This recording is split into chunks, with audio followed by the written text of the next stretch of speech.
Run your day with Runday.ai. David, hello. Happy Tuesday. It's a wonderful day at Runday. How are you doing? Good, good. Thanks for having me. Absolutely. Where are you calling from? I'm in my home office in the Los Angeles area. I love LA and the surrounding areas. I almost moved to a place called Carlsbad. I did some spiritual training there years ago and thought of moving there, but I liked that the water was too cold for me, so I ended up in Florida. Nice. Well, tell me more about some of your portfolio over at EV and how are you, how are you thinking about these companies that you invested in and as you make new investments in the future? Okay. So I'm managing partner at Emerging Ventures Capital. My partner and I manage funds that invest in US and Canada based B2B tech startups. So a relatively narrow mandate. And we've been using that same platform since 2019. So it's about the seventh year now and it's our third fund and seventh year of doing that.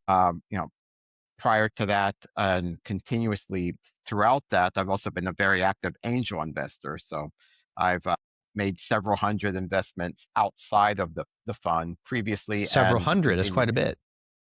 Yeah, it's probably approaching, the thousand mark. It's probably approaching four digits by now. As far as angel investments, not counting funds, but it counts both direct cap table investments as well as some indirect through SPVs from others, and as is common in the angel investing realm. But I'm managing, in essence, nearly a thousand investments that I'm on the cap table of. I mean, minus probably almost 200 that I've already failed over the years. I've been doing that since 2011, pretty much. And so it's been a long ride, and it's actually what caused me. I had operating businesses before that, and I started angel investing around 2011. And by 2013, I was like, I like what's going on in technology more than my day job of running my businesses, even though we were good at what we were doing.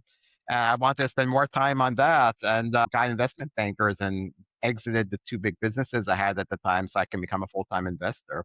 And never thought I would manage other people's money. I became a full-time, you can say, family office, managing my personal net worth through various entities, investing in tech startups as an angel investor, as well as a diversified portfolio outside of that. And eventually in 2019, other people wanted to co-invest with me and started a small fund so we can pull some money and write bigger checks and have better discipline on turning the angel investing into something a little more formal. And that's where emerging ventures came from. So it's been a long ride, and I have a large portfolio. And when you say, well, what troubles me about today, honestly, is that we have a large portfolio of SaaS companies, and they're all talking, there's a lot of talk about the SaaS apocalypse going on. And so we'll see if that's true or not, but definitely, enterprise software companies are hurting right now because AI is eating the software world. And Yeah, so, there was a interesting video. I saw an article on Monday where they were, a year ago they were, spending more on marketing than their revenue, and then they're down whatever it is, 80%. And it's sort of perhaps a canary in the coal mine about some of the mhm. trends that are emerging.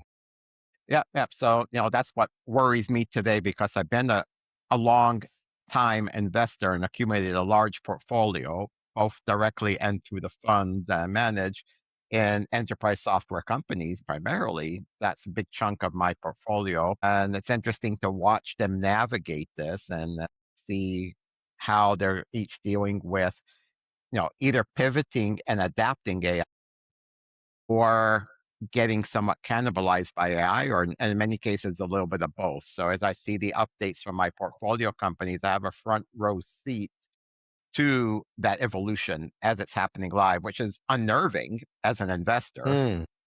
Because I had, these are my winners. These are the companies that I Yeah, invested yeah. maybe a decade ago at the pre-seed stage, and they've gone on and raised seed rounds and Series A's and Series B's and Series C. And it's like, okay, that's almost a unicorn. And now suddenly things are not as rosy for them because, you know, companies can do with AI more and need their product less. And their sales are shrinking and their current footprint is shrinking. So it's interesting adjustment in some cases. At the other side, you know, AI is making all these companies, startups and mature companies, more efficient. And, I mean, they can build faster, do things better, need less people in many, many cases. And it's also creating a lot of opportunities, obviously, for new startups. So, we're cautiously investing today. I'm generally avoiding the AI genre because it's moving so fast and it's hard, so I'm kind of watching that from the sideline, which has been frustrating for the last 2 years to have, 95% of the companies pitch you all be AI and I'll be like, yep, that's really interesting. That's exciting. But who knows if this will be relevant 6 months from now. So I'm not going to invest today because it's moving so fast. And I'm still at that stage. I think, you know, 2 years ago, there was a lot of really hastily put together pretty UX and UI on LLMs and APIs to LLMs and all that. And that was kind of crap and didn't survive very long. And that evolved into, you know, last year, pretty much the last 12 months or so being all agentic AI. And a lot of those industry specific agentic AIs are quite useful and, actually, so this current generation of tools out there is pretty decent compared to what we saw 2 years ago. And it's starting to be, and we'll see if they survive though. The question's always like, okay, that's great. And you get some great early traction. And no matter what you're doing, because everyone's excited to try it. And so if you're a startup and you have AI for lawyers, you'll get traction. You have AI for dentists or accountants or plumbers or whatever, you'll get people to try it and use it. Will they stick with it or will they find it useful long term? Will the foundational models kind of automatically, leapfrog you and offer Yeah. what you're doing as a core part of their product? Or will your industry specific version work better? Will their core systems offer what you're doing as part of their core product? So there's a lot of ways you can become obsolete in a relatively short time offering industry specific solutions. But for now, some of them are doing pretty well. For all those reasons, I'm not investing in most of those. I'm watching, but it is quite interesting to sit on the sidelines and watch those. David, with 1,000 companies, that's such a treasure trove of perspective. What I'm curious about, though, is to make 1,000 investments or nearly that. How many companies did you look at? What was your kind of ratio of how many you Yeah. invested in versus how many you saw? So it's evolved over time. And initially, my deal flow was low and my excitement was high. And, as any new angel investor, everything seems, wow, that's amazing until you see 1,000 others doing the same thing. And then you realize it wasn't so amazing. So that was 15 years ago. Today, on a typical day, I probably see 30, 40 deals just on my regular inbox when I wake up in the morning. And, direct inbound referrals from other VCs, from other founders, I mean, the whole ecosystem. And then I attend lots of events, all these various accelerator demo days, which honestly, with most of us, I don't go to demo days anymore. I get access to their cohorts as they're starting out or somewhere in between do investor office hours. But between meeting cohorts at accelerator programs, university programs, other pitch events, everything else that's going on, angel groups, I see, let's say, over 1,000 deals a month. And it can be overwhelming, but at the same time, with a relatively narrow thesis, you can weed out like out of 30 a day, there's maybe three or four So, that'll so do it. at 1,000 a month, how many of those will you invest in? Probably none. I write about one check a quarter now.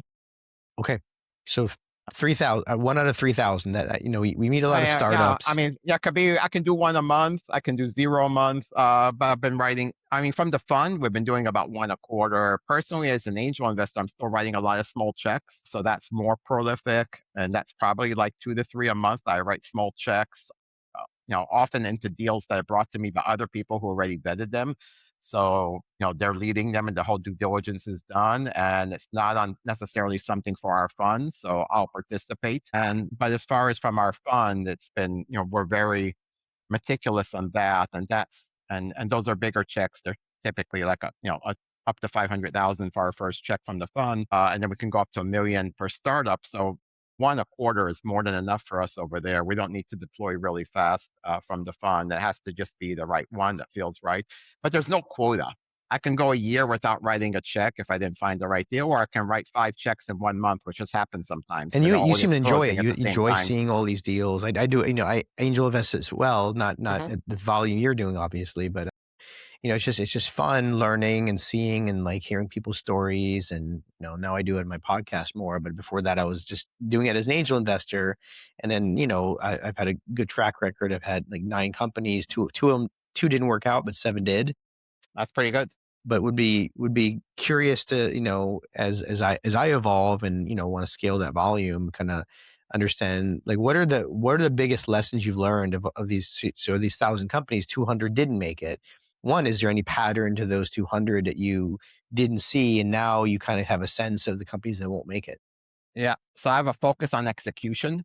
I just look for, basically teams that get done. They move fast. They will figure it out. Other people call it grit, but how do you quantify grit? And on Yeah, the business side, I look at execution. They just do a lot with a little. They move fast. They figure stuff out. What it means when you're looking at numbers is that they're usually capital efficient. So, and honestly, the ones that failed, there's a lot of reasons startups can fail, but often it was underestimating how hard it was going to be and not being ready for it. So, having a rosier idea of how they're going to get to where they need to get, the so next set over of optimism was milestones. the main thing you think that killed some of these companies? Yeah, I mean, if they think that, with $1 million and 18 months, they can get to the milestones they'll need to raise a Series A, and it turns out they can't, and then they kind of wind up as a zombie company because they didn't get where they need to go. Now they need to raise all these bridge rounds and keep on raising, and it kind of becomes zombies. And at that point, they have to make the tough decision of keep on going or not. So a lot of times, I mean, yes, it all comes out to running out of money, but the question is, why did they run out of money?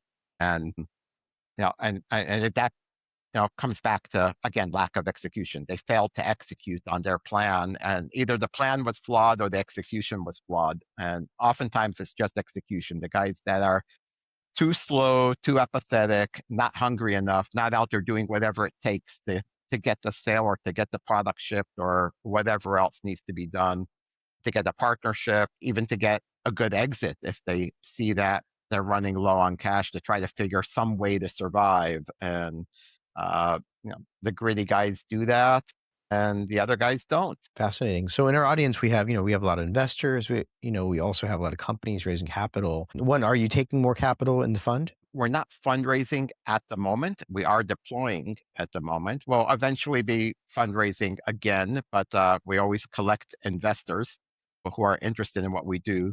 I just have nowhere to take a check from an investor today, and I'm not here to try to fundraise. But we're always deploying, again, always looking at decks, and I can say no in less than 30 seconds to most decks. I can look at a deck and just realize and not waste anyone's time, just quickly say, yep, this is not going to be for us. And whether it's not on thesis or it just doesn't have the characteristics that we're looking for, or very often it's too early or sometimes too late. But that rules it out. And from the ones that are on thesis and are at the right stage, I take a closer look, and often those I can rule out just for knowing that they're not it. They're not going to be the wow, because to fund a deal, it has to be a wow. I forgot who first said that, but everything has to be either a hell yeah or a no. There's no this is acceptable kind of thing. It's not like funding loans. In a prior life, I had a loan business. I was a subprime auto lender for 18 years in one of my businesses, and there you fund everything that meets your criteria and passes underwriting, passes due diligence. In investing, it's different. You can have 1,000 deals that meet your requirements, but you might not fund any of them. They have to really fall in love with the deal. It is like getting married. It is finding that one that you want to be partners with for 10 plus years. It has to be the one, not Yeah, it takes anyone. it takes. The joke is, it's 11 years on average right now to exit a company, and it's the average marriage is 7 years, so you'll likely be with your investors longer than your wife these days on average. So Yeah. it's so what of our audience, a lot of companies, are interested in raising capital. Which companies should reach out to you, and then what's the best way to do that? Do they click contact us on your website or just find you on LinkedIn? Either of those work. We have a submission on our website there's a submission form for startups to request funding, and I will look at it. I will reply. Same thing on LinkedIn. I'm easy to find. And there's a link to my LinkedIn, I think, on our website. And I specifically invest in US and Canada based late seed stage B2B tech startups. If you're not in that category, don't apply. I don't write checks to anything else. How do you define late seed stage? What revenue or employee size is that? So I differentiate that from pre-seed because I get a lot of pre-seed. So you need to have a live product and solid traction, actual enterprise. If it's an enterprise product, you need actual enterprise contracts, not LOIs or MOUs or pilots. Even if they're paid pilots, I need to see that these pilots can contracts that convert have to like some length to them. yeah, you're actually able to convert. And those are some of my lessons learned in the past. I would get excited about, a couple of large enterprise pilots. And it's like, oh, that's amazing. You got Citibank as a customer. And then you write them a check and you follow up. And a How's year Citibank later, doing? Yeah. they're still fumbling around and they maybe have two other pilots and nothing ever converts. And they really just don't have a go-to-market strategy that's working. They're able to somehow, through their network, find some really great contacts and get some great pilots, but they can't get anyone to actually pull the trigger and go through the procurement process and turn it into a contract. And maybe even it's compliance issues where they don't have, I mean, not to get into weeds, but they may not have SOC 2 compliance or something else they need for their procurement, to actually, so they can do a pilot and that's fine, but to actually go live and have all And be their successful. enterprise data exposed to this startup is a big risk for a major institution. And it's harder than a lot of these startups think. So I would need them to be over that hump. I need them to actually show that they can have long-term enterprise contracts that are live and happy, that can vouch for them. And then they have a repeatable, scalable sales process. And that means that it's not going to be just a great little lifestyle business where you have these few customers, but you actually are a venture scalable business and going to have a go-to-market that's working. Now you're just raising money so you can build out your sales team and multiply what you're doing. Well, David, got a lot of value out of your words of wisdom. Thank you so much for joining us today. Thank you.